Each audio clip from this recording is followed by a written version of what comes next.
Para sa mga mahilig sa mga kwentong aswang, subaybayan ang aming bagong channel, Sitio Pangil. Pasukin ang nakakakilabot na mundo ng mga aswang. Like and subscribe. Sitio Pangil.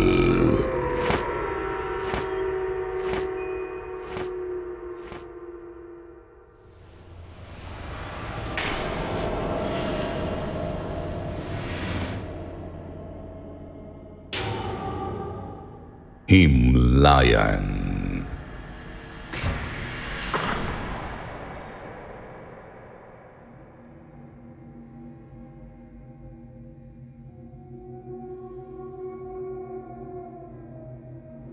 Kumusta kayo, Sitio Bangungot Community? Ako po itong muli, ang inyong lingkod, Jupiter Torres, para sa isa na namang nakakatakot na kwentuhan mula sa sulat na ipinadala ng isa sa ating avid listener na itago na lang daw natin sa pangalang Rosel. Isang dating kasambahay na di umano'y nakaranas ng mga hindi maipaliwanag na kababalaghan sa kanyang pinagsisilbihang bahay. Kaya't huwag na tayong magpatumpik-tumpik pa. Halina't simulan na nating tunghayan ang kanyang kwento.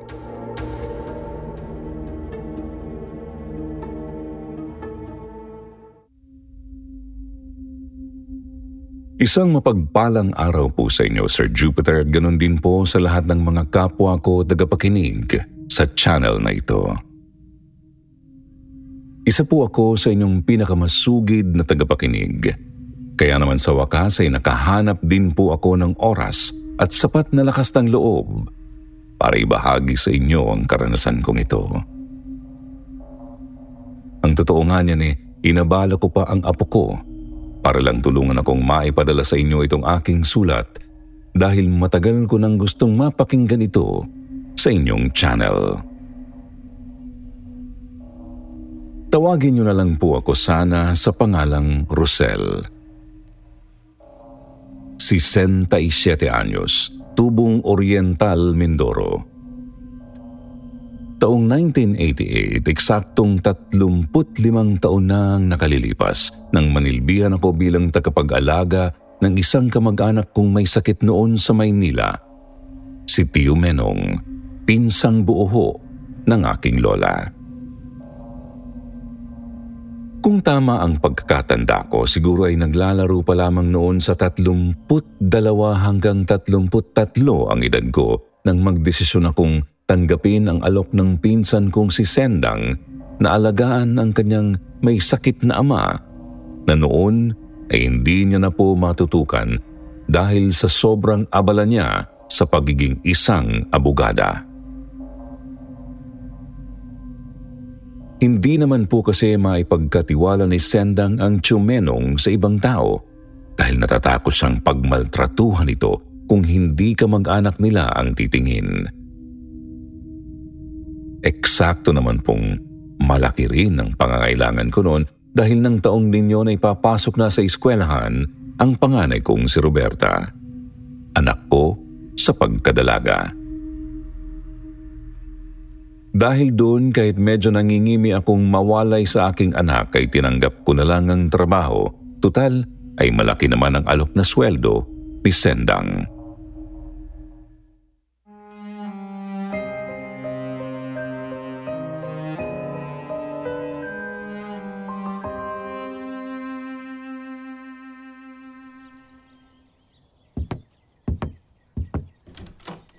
Ate Rosel, dito ang magiging kwarto mo ha. Kadikit ito ng kwarto ni Papa para hindi ka na mahirapan kapag kailangan mo siyang puntahan. Konektado ang mga silid na ito, Ate Rosel. Ibig sabihin, may pintuan ka rito sa loob ng kwarto mo na direktang patungo mismo sa kabilang silid. Talaga, Sendang? Kakaiba tong bahay na ipinagawa mo ah. Ang ganda. Salamat, ate. Medyo nag-a-adjust pa nga kami kasi alam mo namang kalilipat pa lang namin. Kaya kung pwede sana ilibot mo ng madalas si Papa dito sa bahay. Dito kasing mga nakaraang araw, mula nang lumipat kami, napapansin kong medyo naninibago siya eh. Para bang namamahay, palagi tuloy siyang puyat. Ganun ba, Sendang? O siya, sige, walang problema, ako nang bahala dyan kay Tio Menong. Maganda ang bahay na ipinagawa ni Sendang sa nabili niyang lupa sa isang lugar sa Maynila noon, Sir Jupiter. Maliwalas ang paligid, tahimik, at kahit na yun ay nasa syudad, ay hindi rin gaanong matao roon dahil malalayo ang pagitan ng mga bahay. Talaga pong napamangha ako. Kako nga po noon sa sarili ko iba talaga ang mapera. Yung konektadong kwarto po namin noon ni Tio Menong, ang katapat noon isang hardin ng napakaraming bulaklak na medyo katamtaman lang naman po ang lawak. Napakaganda po noon at ang mas nakakatuwa pa ay katapat lang yun mismo ng napakalaking bintana ng mga silid namin. Ang sabi pa sa akin ni Sendang ay yun daw po mismo ang pinakaunang ipinaayos niya dahil yun daw ang kabilin-bilinan ng kanyang papa. Mahilig po kasi sa bulaklak ang yumao nitong asawa, kaya habang ginagawa pa lang noon ang bahay, gusto ni Tio Menong tumutubo na at gumaganda na rin yung mga bulaklak at iba pang halaman sa hardin. Naging komportable naman po agad ako sa bahay na iyon kahit na medyo nalulungkot pa ako sa tuwing maaalala ko ang anak kong nasa probinsya, Sir Jupiter. Lalo na sa tuwing gabi dahil madalas ay yun talaga ang oras na naglalambing sa akin ang anak ko noon.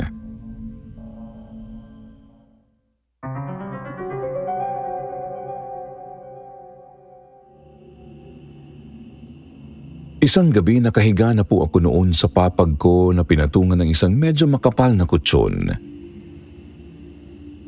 Nakatulala ako noon sa kisame at inaalala ang anak ko nang bigla ko na lang pong marinig na nagsasalita si Tio Menong sa silid niya. Sinusundo niyo na ba ako? Bakit hindi niyo kasama ang asawa ko? Gusto ko sanang siya ang sumundo sa akin dito. Napakunot ho ang noo ko nang marinig ko ang sinabi ni Tio Menong. Sundo? Kako ho nun sa sarili ko. Pero bigla na lang ho akong pinanlakihan ng mga mata nang mapagtanto ko ang ibig sabihin ni Chong. Diyos ko po! Napaantanda pa ako noon dahil natakot ako, pero kahit na medyo kinikilabutan, ay pinilit ko pa rin ang sarili ko na puntahan si Tio Menong sa kabilang silid. Chong, may kailangan ho ba kayo? Sumilip ako ng dahan-dahan sa kwarto ni Chong, Sir Jupiter. Nakita kong nakaupo siya sa higaan niya habang nakatulala sa nakabukas na bintana ng kanyang kwarto. Rosel, alam mo bang Kastila pala ang dating may-ari nitong lupang kinatitirikan ng bahay namin? Yun ho ang bungad na sinabi sa akin ni Tio Menong nang mapatingin siya sa akin. Ho? Isang malupit at salbahing Kastila na nagpahirap daw sa maraming mga tauhan niya noong araw. Napailing pa si Tio Menong noon, Sir Jupiter, habang mapait na natatawa at punong-puno pa ng awa ang mukha niya. Siyempre dahil ho doon nagtaka naman ako. Paano niyo nalaman yan, Chong? Ang sabi ni Sendang, hindi raw ho kayo pamilyar sa lugar na to Hindi nga. Mabilis naman ho akong sinagot ni Tio Menong, pero halos magtayuan ho ang lahat ng balahibo ko sa katawan dahil sa sumunod niyang sinabi. Sinabi lang din naman yan sa akin ng mga bago kong kaibigan, yung mga dating tauhan ng Kastilang sinasabi ko sa iyo. Bigla na lang ho akong hindi nakapagsalita noon sa sinabi ni Chumenong. Hindi ko na rin ho naitago pa yung panlalaki ng mga mata ko, kaya maya-maya ay bigla po akong tinawanan ng matanda. Huwag ka mag-alala, Rosel. Mababait naman ang mga yun. Kanina nga'y napagkamalan ko pa silang mga sundo ko patungo sa kabilang buhay. Pero hindi pala. Yun pala'y may gusto lang silang ikwento sa akin. Kaya lang ay hindi nila naituloy dahil bigla kang dumating. Chong, alam niyo ho, sa tingin ko kailangan nyo ng matulog. Antok lang ho yan. Sandali, Rosel, huwag mong isara ang bintana. Inaabangan kong dumating ang asawa ko eh. Napabuntong hininga na lang po ako sa sinabi ni Chumenong para kalmahin muna ang sarili ko bago ko siya sinagot. Chong, matagal na hong wala si Chang. Pero sigurado ho ako kung nandito pa yon, pagagalitan kayo noon dahil nagpupuyat kayo. Anong oras na ho? Madaling araw na. Mabilis naman pong nawala ang takot ko sa mga pinagsasabi ni Chumenong ng gabing yun, Sir Jupiter. Inisip ko kasing baka nag-uulyanin lang ang matanda o di kaya'y isa yun sa mga sintomas ng sakit niya. Mahinang-mahina na po kasi siya ng mga panahong yun. Halos hindi na makalakad, kaya kailangan na siyang isakay sa wheelchair at atayin para makalipat siya ng pwesto. Pero makalipas ang gabing yun, Sir Jupiter, pakiramdam ko, biglang may nag-iba. Para bang may mga kakaibang bagay akong nararamdaman, naririnig o naaamoy nang hindi naman nakikita ng dalawa kong mga mata.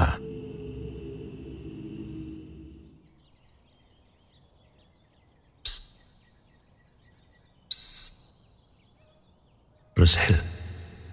Rosel. Sino ba si may sitsit? Kanina pa yun ah. Oh, Ate Rosel. Sinong sinisipat mo dyan sa may garden? Ikaw pala, Sendang. Magandang umaga sa'yo.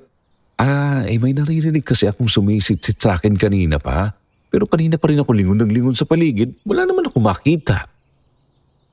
Paano mo ba namang makikita yon? Ay nakalibing naman yon dun sa may hardin. Pareho po kaming nagulat ni Sendang noon sa biglaang pagsitsit ni Chumenong sa usapan namin. Ho? Nagsalubong pa ho ang kilay ko noon. Ano hong nakalibing sa hardin? Hindi ano, kundi sino? Ano ka ba naman, Rosel? Hindi mo ba natatandaang ipinakilala ko na sa iyo yung mga dati kong kaibigan? Yung mga dating katiwala ng nung malupit na Kastilang orihinal na may-ari nitong nabiling lupa ng anak ko. Silang nakalibing doon sa may hardin. Papa? Ano ko ba yung sinasabi niyo?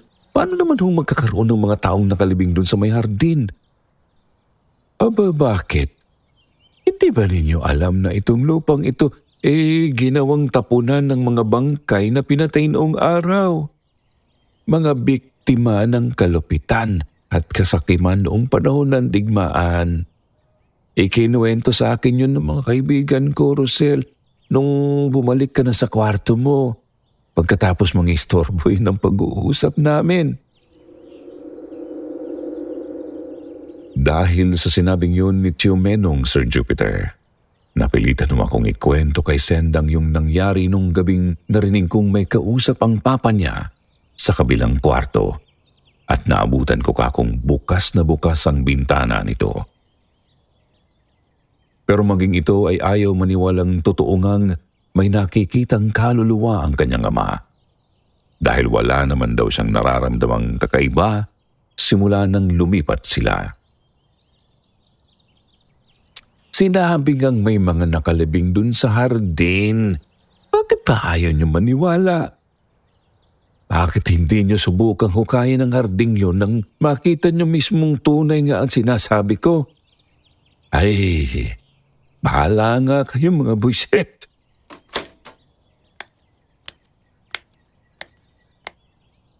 Sa sobrang inis ho ni Chumenong ng mga sandaling yun, bigla niya kaming ginulat ni Sendang. Bigla na lang ho siyang tumayo mula sa pagkakaupo niya doon sa wheelchair niya.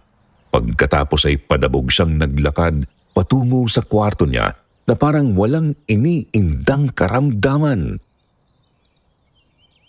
Bigla na lang ho itong nakalakad ng tuwid. Dahil po doon, Sir Jupiter, dali-daling ipina-check up ni Sendang ang tatay niya at ganun na lang ho ang gulat namin nang sabihin ng doktor na maayos na po ang kalagayan nito. Pero hindi po namin nakalaing hindi pala magiging maganda ang kapalit nito.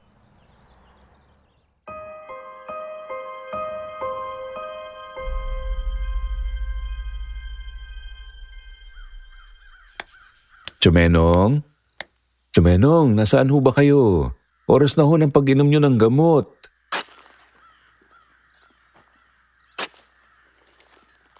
Ganyan nga. Sige, Filomeno. Hukayin mo ang mga buto ko. Hukayin mo para malaman nilang totoo ang mga sinasabi mo. Oo nga. Ayaw kasi nilang maniwala sa akin eh. Ayaw nilang maniwalang itong lugar na ito ang naging himlayan niyo sa loob na mahabang panahon. Gusto na naming makatawid. Kailangang mahukay mo na kami dyan para magawa na naming manahimik. Huwag kayo mag-alala. Akong bahala. Chumenong? Noong ginagawa niyo dyan, Diyos ko, bakit niyo hinuho kayong hardin? Chong! Tsaka sino yung naririnig kong kausap niyo? Sino ang kasama niyo rito? Shh! Huwag ka maingay, Rosel. Naiingayan sila. Sino ho? Chong naman. Ayan na naman kayo eh. Sinabi nang huwag kang maingay. Gusto mo bang magalit sila sa'yo at sa'yo sila magpakita mamayang gabi?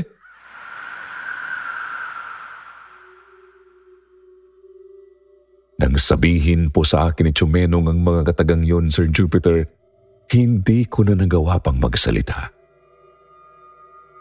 Bigla na lang akong nanigas sa kinatatayuan kong pwesto at hindi ko magawang lumingon noon kahit saan. Alam niyo ba yung pakiramdam na para bang may nakatayo sa likuran mo? Yun ang nararamdaman ko ng mga sandaling yun. Nangangapal ang balat ko sa batok at damang-dama ko rin noon na nagtatayuan ang bawat piraso ng balahibo ko sa katawan. Para bang pakiramdam ko rin may mga matang nagmamatsyag sa akin habang pinipigilan ko si Chumenong na ituloy yung ginagawa nitong paghuhukay. Simula po nun, Sir Jupiter, hindi na ho naalis sa isip ko na maaaring totoo nga ang sinasabi ni Chumenong. Para bang nagkaroon nga po ako ng hinala na may kung anong kakaiba sa lupang yon. Lalo pa at simula rin po noon, hindi na rin natigil ang mga tila kakatuwang bagay na nangyayari sa akin.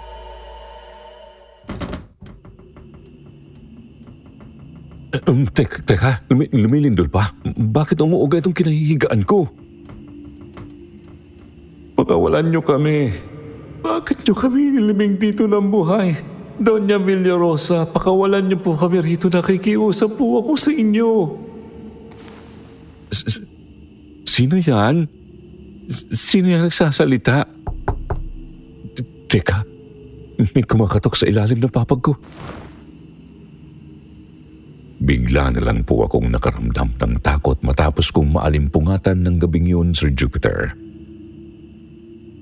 Gumagalaw ang higaan ko na para bang may yumuyog-yug sa akin noon. Pagkatapos ay may naririnig ko akong mga sigaw na para bang nanggagaling mula sa ilalim ng lupa.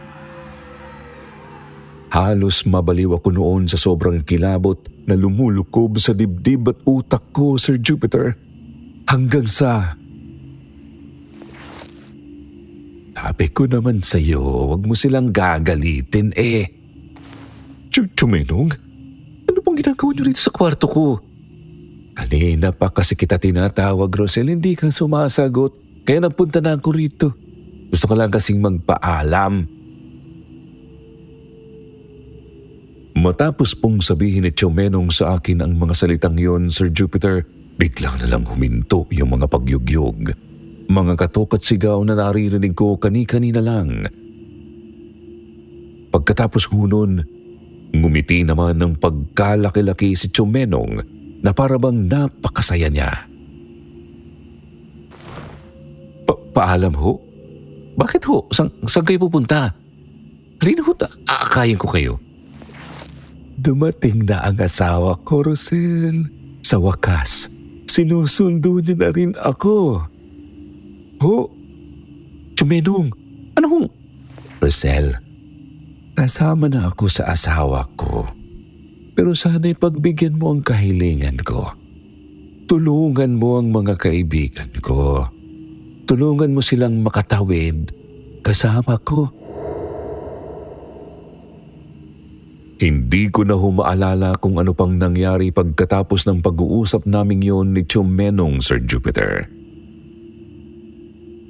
Basta't ang natatandaan ko na lang ay nang magising ako kinabukasan dahil sa malakas na pag-iyak ni Sendang na agad naman hong nagpahangos sa akin papunta sa kwarto ng matanda. Ate Rosel, wala na si Papa. Yun ang humahagulhol na bungad niya sa akin na talagang nakapagpabagsak sa balikat ko.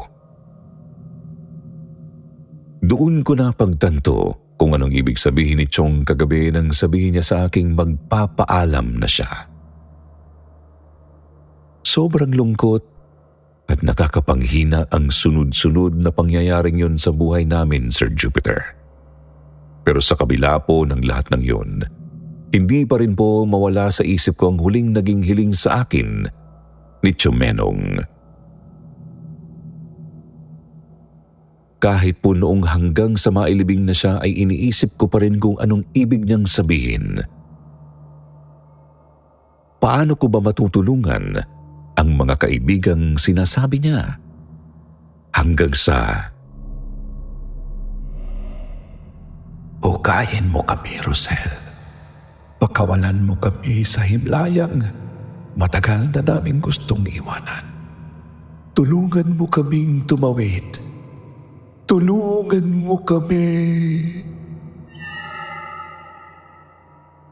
Yun po ang paulit-ulit na naririnig ko sa panaginip ko 7 gabi bago ang ika-4 na pong araw ng pagkawala ni Chumenong. Doon ho ako nagka-ideya kung ano ba ang dapat kong gawin. Kaya kinabukasan po ay nagpaalam ako kay Sendang na aayusin ko ang hardin para mabuhay ulit yung mga halamang namatay nung maghukay doon si Chumenong. Pumayag naman siya kaya maaga pa lang po ay nagsimula na akong maghukay doon kasama ang 2 pang kalalakihang inupahan ko upang tumulong sa akin.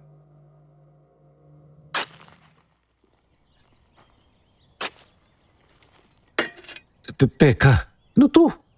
Bakit parang ang laking buto naman yata nito? Langhiya ka, pre. Paano hindi magiging malaki yan? Buto yan ng tao. Ayan ang bungo. Muntik mo ng mayapakan.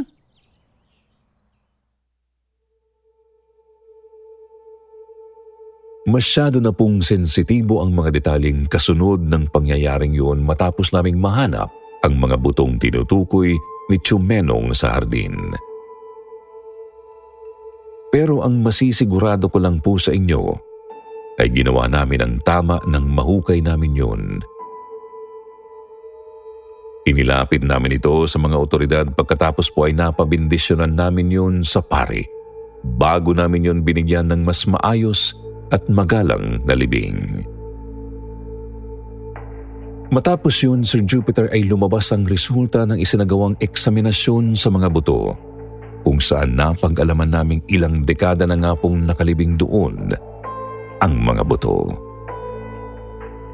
Totoo nga ang sinabi ni Chumenong, Sir Jupiter. Ang buong akala ko nga po matapos kong mabigyang tupad ang hiling sa akin ni Chumenong ay doon na magtatapos ang kababalaghang nararanasan ko sa bahay na yun. Pero hindi pa rin pala.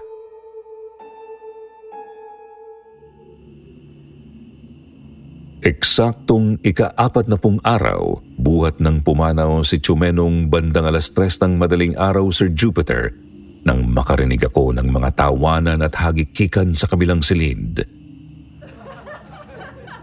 Hindi ko nga po alam kung anong pumasok sa utak ko noon dahil kahit na alam ko namang hindi normal ang mga naririnig ko ng mga sandaling yun, sumilip pa rin ako sa kabilang kwarto.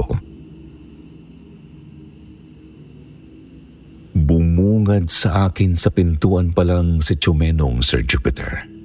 Kaakbay ang asawa niyang si Chalusita, habang sa paligid naman nila ay mga taong nakasuot ng napakalumang kasuotan. Halos lahat po sila noon ay nakangiti sa akin at tila nagpapasalamat ng lubos. Kinawayan pa nga nila akong lahat bago sila bigla na lang naglaho.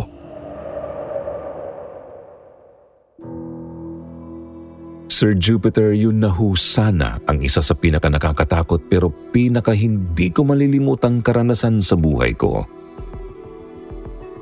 Pero alam niyo ba kung anong dahilan at ibinahagi ko ang tungkol sa kanila dito sa inyo? Yun ay dahil nitong mga nakaraang araw ay muli ho silang nagpapakita sa akin. At sa pagkakataong ito, hindi man nila sabihin ay alam ko na kung ano ang gusto nilang gawin. Sir Jupiter, 3 taon na rin ho akong lumalaban sa sakit kong cancer. At sa loob ng panahong yun, ay nagawa ko ng tanggapin ang anumang magiging hatol sa akin ng mahal nating Panginoon. Kahit ano pa yun, siguradong tatanggapin ko yun ng buong puso at walang halong pag-iimbot. Ako nga pala ulit si Rosel. Hanggang dito na lamang po. Maraming salamat.